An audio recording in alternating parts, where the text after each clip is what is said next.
Pembantu Bioskop Mini. Terima kasih sudah mengklik video ini dan selamat menonton. Di video kali ini, saya mau ceritain ke kalian seluruh alur cerita dari sebuah film yang berjudul Wind River yang dirilis tahun 2017. Genre dari film ini adalah crime thriller. Film ini mengisahkan kepolisian yang dibantu oleh seorang pemburu yang mencoba memecahkan kasus kematian seorang gadis misterius di hamparan hutan bersalju. Untuk lebih lengkapnya, kalian bisa tonton videonya sampai selesai. Dan bagi kalian yang suka nonton channel Bioskop Mini, jangan lupa subscribe dan langsung nyalakan notifikasinya agar tidak ketinggalan video kami selanjutnya. Sekarang, kita masuk ke ceritanya. Film diawali dengan memperlihatkan seorang gadis yang berlarian menghindari sesuatu di tengah hamparan salju.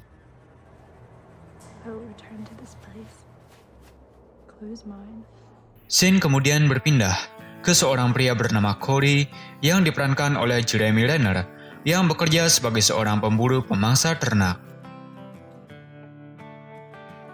Kini Corey mendapatkan tugas untuk memburu kawanan singa gunung yang memangsa seekor banteng muda milik mertuanya. Corey meminta izin kepada istrinya yang bernama Wilma untuk mengajak putra mereka yang bernama Casey bertemu kakeknya bersama Corey. Corey diberi izin dan mereka pun berangkat.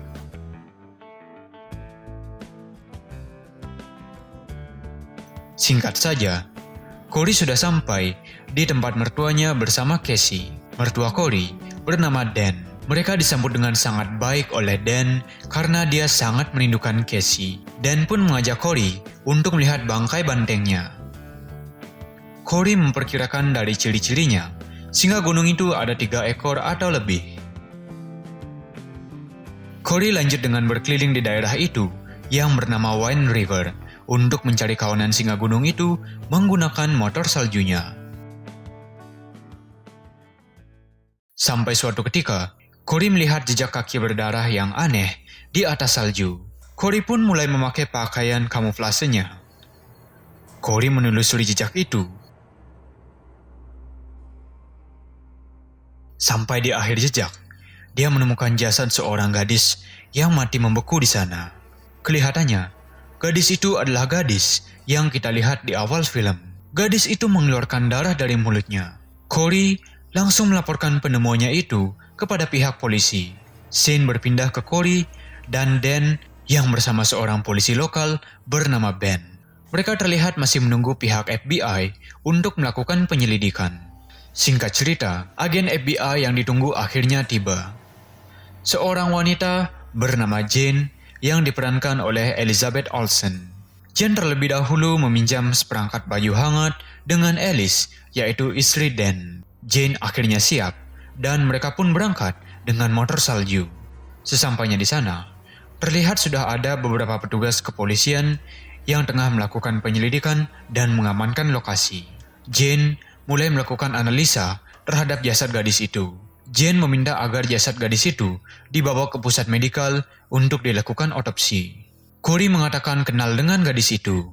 Dia bernama Natalie. Natalie adalah teman dari putri Corey yang bernama Emily. Corey juga melakukan analisa. Dia memperkirakan bahwa Natalie kemungkinan meninggal akibat pembekuan di paru-parunya. Darah memasuki paru-parunya. Akhirnya dia batuk darah. Corey memperkirakan Natalie meninggal akibat pendarahan itu dan hipotermia. Mereka belum bisa memastikan seberapa jauh Natalie berlari hingga akhirnya meninggal di tempat itu.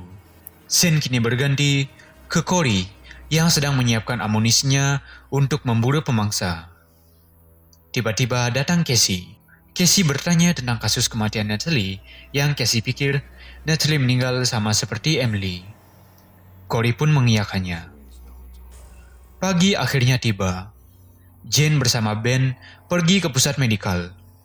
Mereka mendapat informasi dari dokter yang mengotopsi mayat Natalie bahwa Natalie meninggal akibat pendarahan internal yang disebabkan hipotermia dan pembekuan di paru-parunya. Si dokter juga mengatakan tidak bisa memasukkan kasus Natalie ke kematian karena kekerasan atau pembunuhan karena sudah jelas Natalie meninggal akibat hipotermia. Jane rupanya tidak puas dengan penjelasan si dokter. obtain a cause of death, and send a team here that can. Jane dan Ben kini pergi ke rumah orang tua Natalie dan menanyakan beberapa hal kepada ayah Natalie yang bernama Martin. Tapi Jane tak mendapatkan jawaban yang pasti dari Martin. Hingga akhirnya, Corey datang dan Martin memeluknya. Tampak Martin dan istrinya begitu berduka akibat kematian putri mereka.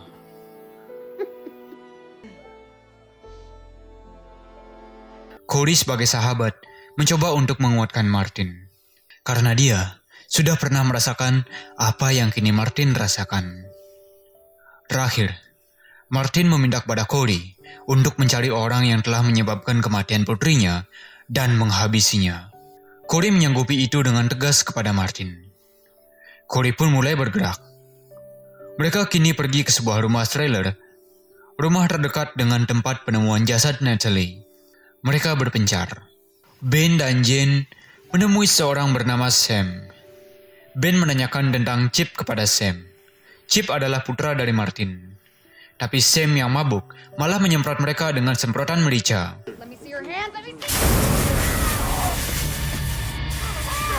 Jane dan Ben lantas merintih kesakitan.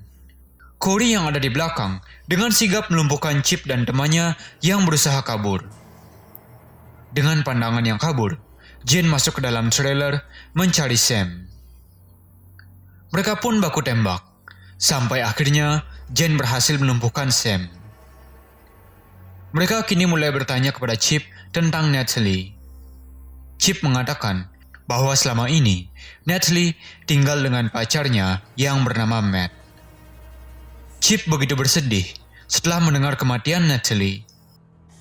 Di sisi lain, Corey dengan kecerdikannya menemukan jejak motor salju yang aneh. Jane dan Corey mencoba untuk mengikuti jejak itu.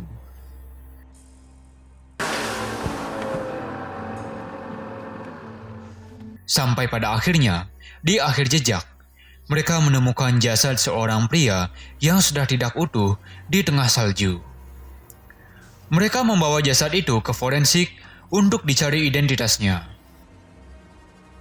Ben mengatakan, di sekitar tempat penemuan mayat pria itu ada beberapa CCTV milik sebuah usaha tambang yang ada di dekat sana. Ben akan mengecek rekamannya esok pagi.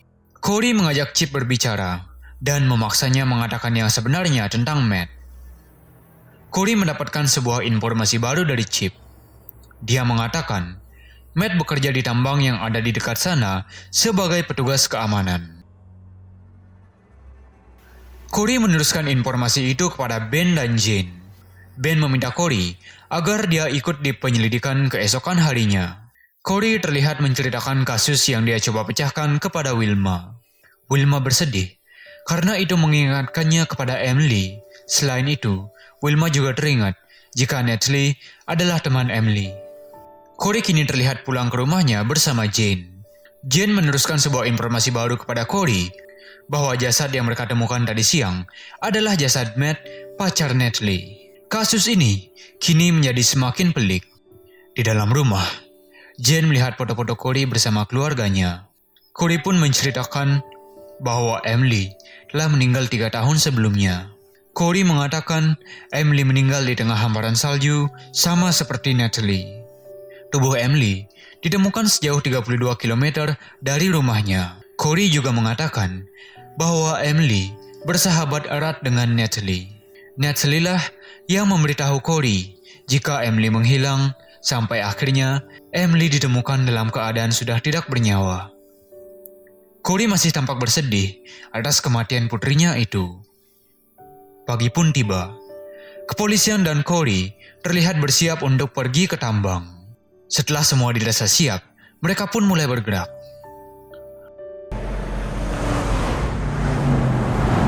Corey mengambil arah yang berlawanan dengan motor saljunya sambil memakai pakaian kamuflasenya.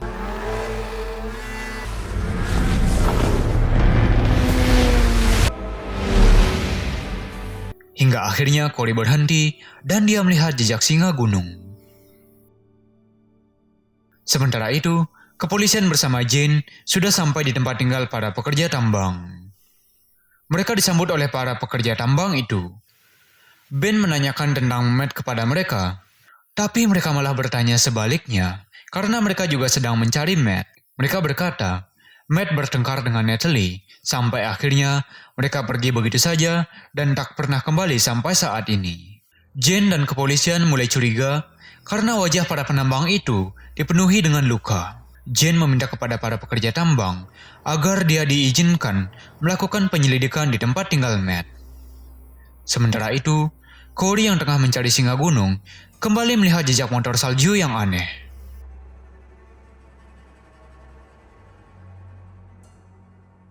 Kepolisian dan pekerja tambang itu mulai bersitegang karena kecurigaan polisi terhadap mereka. Jane berusaha untuk melerai dan menenangkan mereka semua. Away from your weapons. Look. Check, lady. We're just doing our fucking job. Corey berusaha untuk menghubungi Ben lewat HT karena ada sesuatu yang mencurigakan dengan para pekerja tambang itu. Tapi panggilan radionya tidak bisa tersambung. Jane mengetuk pintu trailer dan Shane seketika flashback ke Natalie yang sedang menemui Matt. Matt dan Natalie terlihat bermesraan di kamar. Tidak terlihat sama sekali ketegangan di antara mereka seperti yang dikatakan si pekerja tambang. Hingga akhirnya, teman-teman kerja Matt datang ke trailer mereka dan mengganggu kesenangan serta ketenangan sepasang kekasih ini. Salah seorang dari mereka mencoba menggoda Natalie. Matt yang tidak terima atas kelakuan mereka lalu mencoba membela diri dan melindungi Natalie. Tapi Matt malah dikeroyok oleh mereka semua. Natalie dipukul oleh salah satu dari mereka.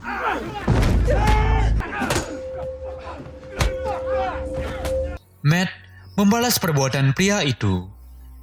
Natalie yang panik dan ketakutan kemudian lari. Natalie dengan berat hati dan bersedih meninggalkan Matt di sana dikeroyok oleh teman-teman kerjanya sendiri. Shane kini kembali ke Jane dan Ben. Ben akhirnya bisa menerima komunikasi dari Corey. Saat Ben memperingatkan Jane, Get away from the door!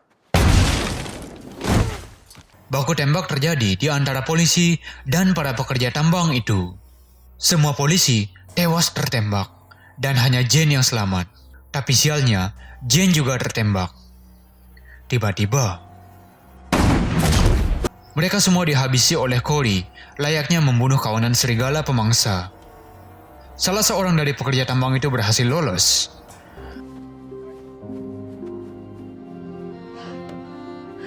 Corey terlebih dahulu memberikan pertolongan pertama pada Jane yang terluka akibat tertembak. Corey kemudian menyusul pekerja tambang yang lolos itu. Pekerja tambang itu rupanya menyadari kehadiran Corey. Dia tampak panik sampai pada akhirnya orang itu lalu dibawa Corey ke atas gunung. Alas kaki orang itu juga dilepas oleh Corey.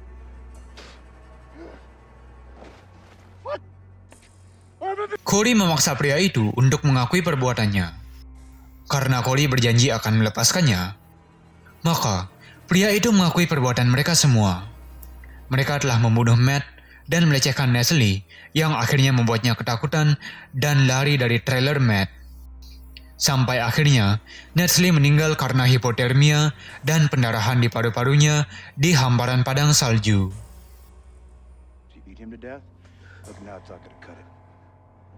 Corey menepati janjinya kepada pria itu. Corey melepaskannya dan memaksanya pergi dari hadapannya. Pria itu mulai berlari menjauh. Tapi tak berapa lama kemudian, mulutnya mulai mengeluarkan darah. Dia mulai sekarat dan akhirnya tewas di tumpukan salju. Raut wajah Corey terlihat begitu puas hari itu. Corey meninggalkan orang itu dan Shane berpindah ke Corey yang menjenguk Jane di rumah sakit. Jane tampak sudah lebih baik. Corey memberinya selamat karena telah berhasil mengungkap kasus yang mereka selidiki.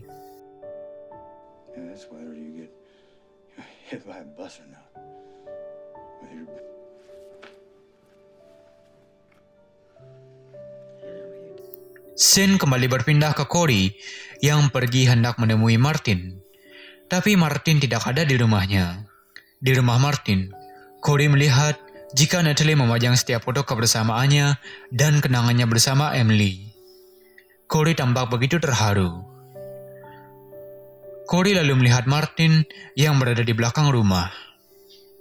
Corey menghampirinya dan mengatakan dia sudah membunuh semua orang yang menyebabkan kematian Natalie dan Matt. Corey menepati janjinya kepada Martin dan film pun tamat.